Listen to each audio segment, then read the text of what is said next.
सबसे पहले तो आज महाराष्ट्र के डिप्टी सीएम जिनकी एक दुर्घटना में एक हादसे में दर्दनाक मृत्यु हुई है, मैं उन्हें श्रद्धासुमन अर्पित करता हूं और साथ में कई लोगों के और भी हताहत होने की सूचना मिली है, मैं श्रद्धासुमन अर्पित करता हूं।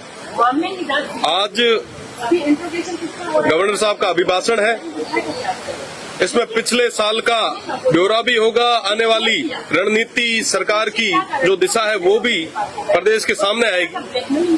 पर सबसे बड़ा विषय है कि पिछले कुछ दिन पहले ओमार सीट का एक प्रकरण लंबे समय तक चला भी है, आए दिन न्यूज़पेपर्स में छपा भी है, इलेक्ट्रिक मीडिया ने अच्छे से चलाया भी है। हकीकत ये है कि दोनों ही सरकारें युवाओं के भविष्य के साथ फुटबॉल खेल रही है। पहले भी पेपर लीक कई बार हुए, उन तमाम चीजों से, उन तमाम धारणाओं से युवा उठे भी नहीं थे। उससे पहले ओमार सीट जैसे प्रकरण और आगे आ गए। जब बाढ़ ही खेत को खाएगा तो बचाएगा कौन? और दोनों ही सरकारें बारी बारी से युवाओं के भविष्य के साथ खिलवाड़ कर रही। मैं वेस्टर्न राजस्थान से आता हूं, रेगिस्तान से आता हूं। वहां कहा जाता है कि घी ढुले तो बना ही ढुले, पानी नहीं ढुले। आज के समय में पूरे प्रदेश में पानी को लेकर हाहाकार मचा है।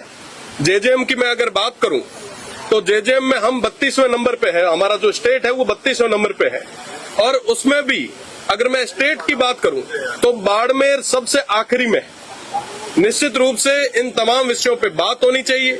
मैं माननीय स्पीकर साहब से निवेदन करना चाहूंगा कि आप पेपर लीक पे, जेजेएम पे, यहाँ के हेल्थ और एजुकेशन के सिस्टम पे एक विशेष चर्चा कराएं। हेल्थ की मैं अगर बात करूं तो आपने पिछले दिनों देखा होगा कि जैसलमेर में एक बस दुखांतिका हुई, कई सारे लोगों के हताहत होने की सूचना मिली। बर्निंग यूनिट तक बाड़मेर, जैसलमेर जो सबसे ज्यादा रेवेन्यू देता वहां पे नहीं है। आज के समय में ट्रॉमा सेंटर की अगर हमारी बात करूं तो सबसे बुरे हाल है। अगर मैं बाड़मेर, जैसलमेर के पर्यावरण की बात करूं तो ओरण, गोचर और खेजड़ियों को पूरी तरीके से डिस्ट्रॉय किया जा रहा है।